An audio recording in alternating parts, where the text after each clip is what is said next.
So hello everyone, welcome back to the channel. So in part 1 of this lecture, we discussed all the concepts related to multidimensional scaling. Now in this part, we will discuss how to perform multidimensional scaling using Jamovi, which is a free statistical analysis software. So first of all, हम अपने sample data set को देखते हैं। तो आप ये देख सकते हैं, ये हमारा सैंपल डेटा सेट है। हमने एक्सेल फाइल पे उसको फीड करा है। आप देख सकते हैं इसमें 5 ब्रांड्स हैं, Samsung, Apple, one plus, Xiaomi, Vivo। और ये जो R1 से लेके R30 तक है, ये 30 एट्रीब्यूट्स हैं जिनकी बेसिस पर रिस्पोंडेंट्स ने इन 5 ब्रांड्स को रेट करा है।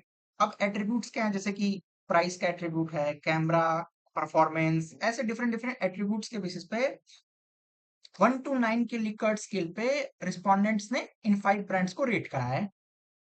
अब हम इसी सैंपल डेटा की हेल्प से जॉब मूवी में कैसे मल्टी डायमेंशनल स्केलिंग करके परसेप्चुअल प्लॉट क्रिएट करते हैं, ये देखते हैं। अच्छा, प्रॉब्लम ये है कि हमारे पास 30 वेरिएबल्स हैं और इतने सारे डायमेंशंस में डेटा को विजुलाइज करना, किसी पैटर्न्स को रिकॉग्नाइज करना काफी डिफिकल्ट है। हम ये नहीं विजुअली ऑब्जर्व करके बता सकते कि कौन सा ब्रांड एक दूसरे के क्लोज है या डिस्टिंक्ट है या उसकी यूनिक पोजिशनिंग है। हम अपनी नेकेड आई से विजुअली ऑब्जर्व करके ये नहीं बता सकते कि कौन कितना पास है और कौन कितना दूर है परसेप्शंस के टर्म में, क्योंकि डायमेंशनल स्पेस काफी ज्यादा है, 30 डायमेंशंस हैं। तो इन्हीं सब सिचुएशन के लिए मल्टी डायमेंशनल स्केलिंग काम आता है, क्योंकि मल्टी डायमेंशनल स्केलिंग एमडीएस एक डायमेंशन रिडक्शन टूल है जो हाई डायमेंशनल डेटा जैसे कि 30 वेरिएबल्स यहाँ पे हैं तो उसको 2D या 3D प्लॉट में कन्वर्ट करता है और उस प्लॉट को हम ऑब्जर्व करके पैटर्न को रिकॉग्नाइज कर सकते हैं कि कौन सा सिमिलर पैटर्न शो कर रहा है, कौन सा डिफरेंट बिहेव कर रहा है, उस मैप को देख के एनालाइज कर सकते हैं। तो बेसिकली मल्टी डायमेंशनल स्केलिंग हमें ये बताता है कि कंज्यूमर्स के माइंड में वो ब्रांड एक दूसरे से कितना क्लोज या डिस्टेंट है। हमने जब फर्स्ट पार्ट में डिस्कस करा था तो इसको बहुत ही अच्छे से डिस्कस करा था इलोबरेट वे में। अब हम प्रैक्टिकली देखते हैं कि सॉफ्टवेयर में कैसे करते हैं। तो सबसे पहले हम जमोवी को ओपन कर लेते हैं।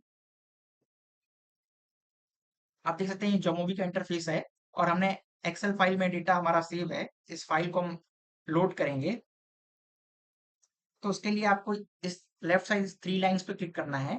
आप यहाँ पे डेटा मैनुअली भी इंटर कर सकते हैं, लेकिन हम यहाँ पे थोड़ा स्मार्ट वे में वर्क करेंगे और हम एक्सेल फाइल को इंपोर्ट करेंगे। तो आपने 3 लाइंस पे क्लिक करना है, देन स्पेशल इंपोर्ट पे क्लिक करना है एंड ब्राउज पे क्लिक करना है। अब जहां भी आपने डेटा सेव करा होगा वहां से आप फाइल इंपोर्ट कर सकते हैं। आप करना है, ओपन करना है। अब देख सकते हैं ऑटोमेटिकली हमारा सारा डेटा इंपोर्ट हो चुका है। चलिए कुछ एम्प्टी ब्लैंक्स है तो इसको आप डिलीट कर सकते हैं। सेलेक्ट करिए, इनको डिलीट कर दीजिए। अब ये हमारा क्लीन एंड रिफाइंड डेटा है, हमारे ब्रांड्स है एंड ये हमारे 30 एट्रीब्यूट्स हैं और 1 to 9 की रेटिंग स्केल पे रिस्पोंडेंट्स की रिस्पॉन्सेज हैं। अब हम मल्टी डायमेंशनल स्केलिंग करने वाले हैं। तो जब आप जमूवी ओपन करेंगे तो ये जो 6 मॉड्यूल्स हैं यही इनिशियली आपकी सॉफ्टवेयर में होंगे, यानी factor, frequencies, regression, ANOVA, T test and exploration. ये स्नो क्लस्टर जो वॉल्यूम एक्स्ट्रा शो करा है ये आपके सॉफ्टवेयर पर नहीं शो करा होगा क्योंकि इसको मैंने एडिशनली डाउनलोड करा है। तो मल्टी डायमेंशनल स्केलिंग करने के लिए, क्लस्टर एनालिसिस करने के लिए, फैक्टर एनालिसिस करने के लिए आ, आपको एडिशनल मॉड्यूल डाउनलोड करना होता है। तो अब एक्स्ट्रा मॉड्यूल कहाँ से डाउनलोड करें? तो आप जब देखेंगे कि राइट साइड पर ये प्लस करके मॉड्यूल का आइकन है, इस पर आप क्लिक करिए एंड जमूवी लाइब्रेरी पे क्लिक करिए आप। अब आप देख सकते हैं यहाँ पे डिफरेंट डिफरेंट मॉड्यूल्स हैं। अब आप अपनी रिक्वायरमेंट के अकॉर्डिंग मॉड्यूल्स को डाउनलोड और इंस्टॉल कर सकते हैं। तो हमें क्या करना है, मल्टी डायमेंशनल स्केल करनी है तो हमें स्नो क्लस्टर मॉड्यूल चाहिए। तो हम यहाँ पे सर्च करेंगे स्नो क्लस्टर। अब देख सकते हैं ये स्नो क्लस्टर मल्टीवेरिएट एनालिसिस करके मॉड्यूल आएगा, इसको आप इंस्टॉल कर लेना है। विद इन सेकेंड से इंस्टॉल हो जाएगा। जब ये इंस्टॉल हो जाएगा तो ये ऑटोमेटिकली यहाँ पे शो करेगा। सो आई होप कि आपने डाउनलोड कर लिया होगा स्नो क्लस्टर मॉड्यूल। काफी इजी है। डेटा भी आपने फीड कर लिया होगा, ये डेटा टैब हमारा है, देख सकते हैं। एनालिसिस टैब पे हमें आना है, then again and snow cluster पे हमें क्लिक करना है। अब देखिए यहाँ पे डिफरेंट डिफरेंट मेथड्स हैं। आप क्लस्टर एनालिसिस कर सकते हैं, करस्पॉन्डेंस एनालिसिस कर सकते हैं, क्लासिफिकेशन कर सकते हैं, टाइम सीरीज एनालिसिस कर सकते हैं। तो हमें यहाँ पे मल्टी डायमेंशनल स्केलिंग करना है। तो सिंपली हमें यहाँ पे मल्टी डायमेंशनल स्केलिंग प्लॉट पे क्लिक करना है।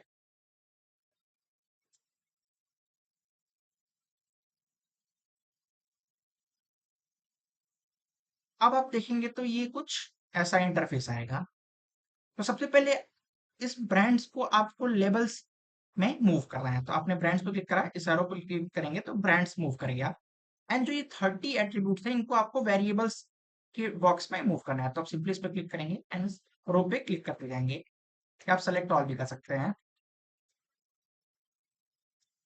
आप देख सकते हैं ये 30 वेरिएबल्स वेरिएबल आइटम बॉक्स में मूव कर गए हैं एंड लेवल्स पे भी हमारे ब्रांड्स है। अब ब्रांड्स के हिसाब से लेबलिंग होगी, यानी जो परसेप्शन मैप क्रिएट होगा उसमें ये ब्रांड्स शो करेगा।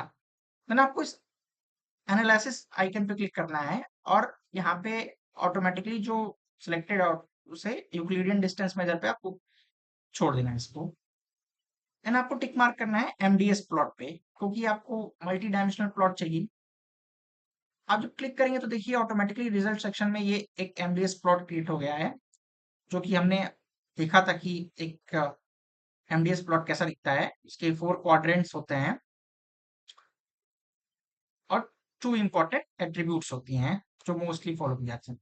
अच्छा, यहाँ पे लाइंस नहीं आ रही हैं, लेकिन आप फिर भी विजुअली ऐसे 4 क्वाड्रेंट्स एक इमेजिनरी लाइन क्रिएट कर सकते हैं और इससे 4 क्वाड्रेंट्स में डिवाइड कर सकते हैं। और ये डायमेंशन 1 और डायमेंशन 2 है। अभी हम डायमेंशन की लेबलिंग कैसे करते हैं, नेमिंग कैसे करते हैं, ये भी देखेंगे। तो आपको एमडीएस प्लॉट पे क्लिक करना है और आप एमडीएस प्लॉट देख सकते हैं। देन अगेन आपको कुछ स्ट्रेस वैल्यूज पे भी क्लिक करना है। स्ट्रेस वैल्यू क्या होता है हमने अभी डिस्कस करा था। एंड आप चाह सकते हैं तो शेफर्ड डायग्राम पे भी क्लिक कर सकते हैं। हमारे काम की जो इंफॉर्मेशन है वो सिर्फ ये स्ट्रेस वैल्यू और एमडीएस प्लॉट है। अब इसको हम वन बाय वन एनालाइज करते हैं, इंटरप्रेट करते हैं।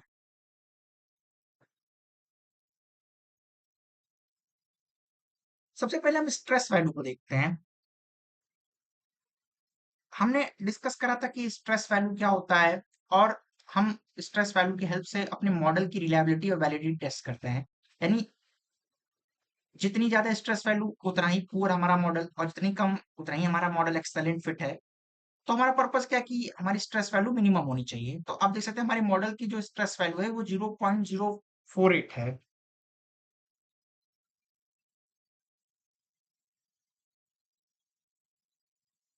और Jamovi हमें खुद ये गाइडलाइन देता है कि स्ट्रेस वैल्यू को हमें कैसे इंटरप्रेट करना है। कि stress value is less than 0.05 तो एक्सेलेंट फिट है। स्ट्रेस इज 0.505 से 0.110 के 0 के बीच में तो गुड फिट है। तो हमारे डेटा सेट में जो स्ट्रेस वैल्यू आ रही है वो है 0.048 और ये 0.05 से कम है। मतलब कि हमारा जो मॉडल है ये काफी एक्सेलेंट फिट है। इसका मतलब कि जो 2D मैप हम ये ऑब्जर्व कर रहे हैं, हम देख रहे हैं, ये हमारे ओरिजिनल जो 30 वेरिएबल्स की रिलेशनशिप है उसको बहुत ही एक्यूरेटली रिप्रेजेंट कर रहा है। कोई भी डेटा लॉस नहीं हुआ है। अगर स्ट्रेस वैल्यू ज्यादा आती है इट मीन्स कि डेटा लॉस हो गया प्लॉटिंग में। लेकिन हमारी stress value is less than 0.05 तो हमारा मॉडल एक्सीलेंट फिट है और डेटा लॉस नहीं हुआ है। हम ये कॉन्फिडेंटली कह सकते हैं। तो ये तो हो गई स्ट्रेस वैल्यू की इंटरप्रिटेशन। अब हम एमडीएस प्लॉट को इंटरप्रेट करते हैं। सबसे इंपॉर्टेंट पार्ट कि एक्चुअल मैप को कैसे रीड करें। तो देखिए हमारे पास दो डायमेंशन है, डायमेंशन 1 और डायमेंशन 2। अच्छा, यहाँ पे एक इंपॉर्टेंट कॉन्सेप्ट ये है कि एमडीएस के डायमेंशन का कोई फिक्स्ड या कोई प्री डिफाइंड मीनिंग नहीं होता है। हमने ऑलरेडी डिस्कस करा था कि हम डायमेंशन की लेबलिंग करते हैं। हम अपने डेटा को ऑब्जर्व करके हम पैटर्न रिकॉग्नाइज करके हम करते हैं कि price versus quality, traditional versus modern, तो हम ऐसे लेबलिंग करते हैं। हम जब अदर मल्टीवेरिएट टेक्निक्स एनालिसिस करते थे तो उसमें अ, हम लेबलिंग्स ऑटोमेटिक देख सकते थे, लेकिन एमडीएस में लेबलिंग्स ऑटोमेटिक नहीं होती है। हमें यहाँ पे रिसर्चर को पैटर्न रिकॉग्नाइज करके डेटा को देख के उसके डेटा के बिहेवियर को देख के लेबलिंग करनी होती है। ओके, तो अब देख सकते हैं हमारे पास 5 ब्रांड्स थे। अब हम इनकी पोजीशंस को, क्योंकि ये परसेप्चुअल मैप से, इस परसेप्चुअल मैप में इन डिफरेंट ब्रांड्स की पोजीशन क्या है, ये कहाँ लाई करते हैं, किस क्वाड्रेंट में। तो सपोज ये एक 4 क्वाड्रेंट्स है, एक यहाँ से हम ऐसे कट करते हैं और यहाँ से कट करते हैं। तो एक क्वाड्रेंट में सैमसंग एप्पल है, दूसरे क्वाड्रेंट में आप देख सकते हैं आइसोलेटेड वन प्लस है, एंड एक और क्वाड्रेंट है जिसमें वीवो और शाओमी आसपास है और सैमसंग एप्पल आसपास है। तो सबसे पहले हम सैमसंग और एप्पल को एनालाइज करते हैं। आप देख सकते हैं दोनों बॉटम लेफ्ट एरिया में बहुत ही क्लोज हैं एक दूसरे के। तो इसका मतलब है कि रिस्पोंडेंट इन आइटम्स को काफी क्लोज रेट करा है रिस्पोंडेंट्स ने, तभी ये प्लॉट में एक दूसरे के बहुत ही नियर हैं।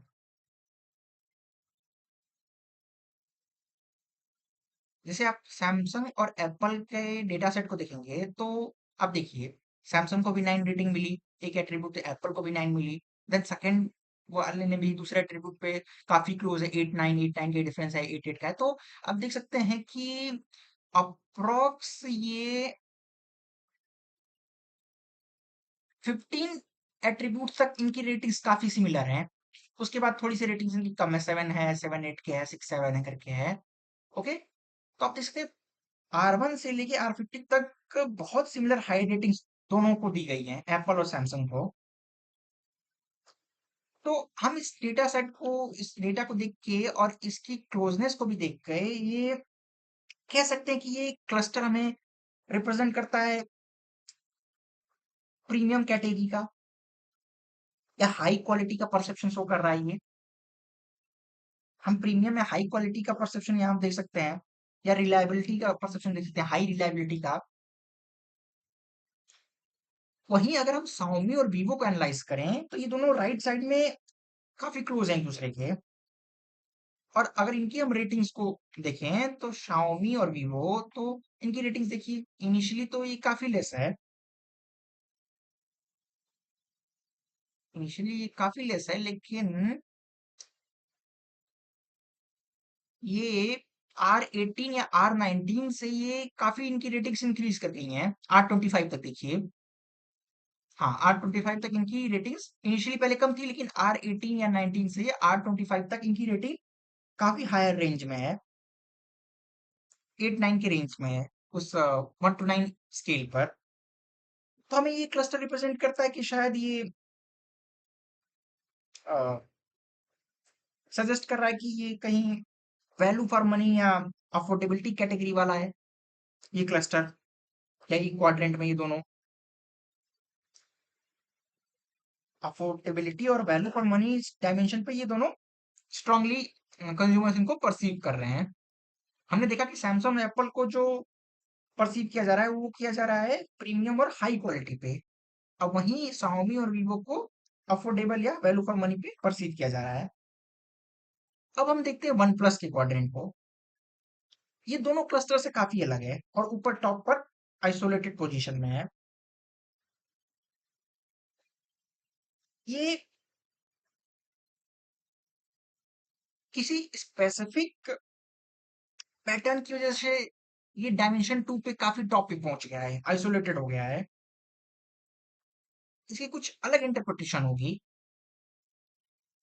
क्योंकि ये हमें सजेस्ट करता है कि अ, जैसे हमने भी डिस्कस करा था कि अगर कोई आइसोलेटेड ब्रांड है तो वो कुछ यूनिक इमेज शो कर रहा है। तो आप देख सकते हैं यहाँ भी वन प्लस हमारा काफी यूनिक है।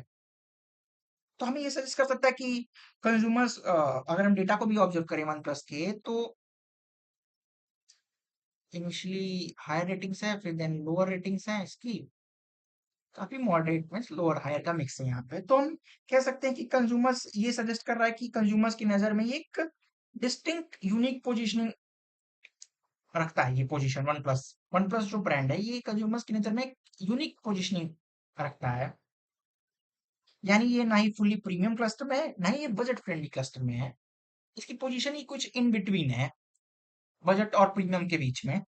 ओके, तो जो ओवरऑल स्टोरी है इस एमडीएस प्लॉट की वो ये है कि हमारा मार्केट दो ब्रॉड परसेप्चुअल क्लस्टर में अब डिवाइड हो गया है। अब देखिए आपने क्या क्लासिफाई करा, सैमसंग और एप्पल को अपने प्रीमियम कैटेगरी में डिवाइड करा, और Xiaomi और Vivo को अपने value for money affordability category में डिवाइड करा, और जो वन प्लस है उसको आप नीश कैटेगरी में आपने एक डिस्टिंक्ट पोजीशन में क्लासिफाई करा। तो ये है एमडीएस प्लॉट का पूरा ओवरऑल इंटरप्रिटेशन। अब जो नेक्स्ट है कि हमने इस एमडीएस प्लॉट को एनालाइज कर लिया, अब हम इनकी डायमेंशन की लेबलिंग कैसे करें। तो इसके कई मेथड हैं। आप कोरिलेशनल अप्रोच फॉलो कर सकते हैं, यानी अगर डायमेंशन वन और डायमेंशन टू के कोऑर्डिनेट को कोरिलेट कर सकते हैं, और जो वेरिएबल्स स्ट्रांगली कोरिलेटेड है किसी डायमेंशन के साथ, तो उनसे पता चलेगा कि वो डायमेंशन क्या रिप्रेजेंट कर रहा है। दूसरा मेथड है आई बॉलिंग अप्रोच।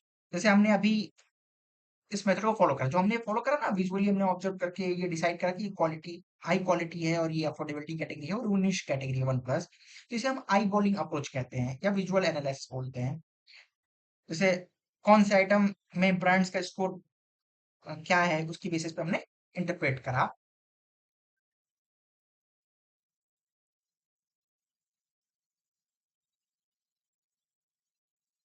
तो हम ऐसे बोल सकते हैं कि जो हमारा डायमेंशन वन है वो प्रीमियम वर्सेस बजट पोजीशनिंग की बात करता है, और जो डायमेंशन टू है वो हमारा वन प्लस जिसमें है डायमेंशन टू में, वो यूनिक पोजीशनिंग फैक्टर है, इसलिए हम उसको उसमें कैटेगराइज कर सकते हैं। अच्छा, डायमेंशन की लेबलिंग जो होती है ना, वो एक्चुअल क्वेश्चनर की जो आइटम्स की वर्डिंग है उसके हिसाब से नेमिंग होती है। अभी तो मैं यहाँ पे सिर्फ पैटर्न गेस कर रहा हूँ, लेकिन आप अपने एक्चुअल डेटा को देख के इन डायमेंशन की लेबलिंग करते हैं। सो आई होप कि मल्टी डायमेंशनल प्लॉट कैसे जनरेट करते हैं जब मूवी में, ये आपको क्लियर होगा। अगर कोई भी डाउट है तो आप कमेंट सेक्शन में कमेंट ड्रॉप कर सकते हैं, या आप टेलीग्राम ग्रुप भी ज्वाइन कर सकते हैं, वहां से आप मुझसे डायरेक्टली कनेक्ट हो जाएंगे, और वहां पे मैं ये नोट्स भी शेयर कर दूंगा। अगर कोई भी डाउट है तो आप मुझे ईमेल कर सकते हैं, कमेंट सेक्शन में कमेंट ड्रॉप करिए। और पार्ट वन और पार्ट टू वीडियो जरूर देखिएगा। पार्ट वन में मैंने कॉन्सेप्चुअल क्लैरिटी करी है, और पार्ट टू में प्रैक्टिकली कैसे करते हैं समझा। So thank you very much and have a good day.